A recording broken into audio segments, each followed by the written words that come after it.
Hi, எல்லோருக்கும் வணக்கம். Gold ஆச்சுன்னா குழந்தைங்க கடையில விற்கிற தைலத்தை தேய்ச்சிக்க மாட்டேன்னு அடம் பிடிக்கிறாங்களா? ஏன்னா அதுல எரிச்சல் அதிகமா இருக்கும். இந்த மாதிரி மூலிகை தைலம் ட்ரை பண்ணி பாருங்க. ரொம்ப எஃபெக்டிவாவும் இருக்கும், எரிச்சல் இல்லாமையும் இருக்கும். குழந்தைங்க தேய்ச்சிக்க அடம் பிடிக்க மாட்டாங்க.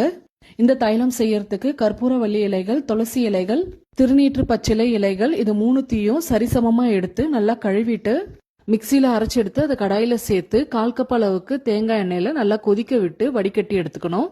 2-3 தடவை வடிகட்டி எடுத்தீங்கன்னா டிப்பி எதுவும் இல்லாம இருக்கும். இதுல தேன் மெழுகும் கொஞ்சமா பச்சை கற்பூரமும் சேர்த்து நல்லா மிக்ஸ் பண்ணிட்டு டபுள் பாய்லர் மெத்தட்ல இந்த தேன் மெழுகு உருகுற வரைக்கும் வச்சு எடுக்கணும். ஒரு 5 நிமிஷத்துக்கு நல்லா மிக்ஸ் பண்ணிட்டு ஒரு கண்டெய்னர்ல ஸ்டோர் பண்ணி வச்சுக்கோங்க.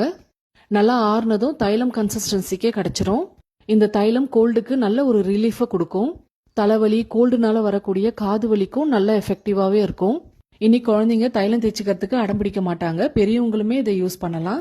ட்ரை பண்ணிட்டு உங்க ஃபீட்பேக் சொல்லுங்க. பை.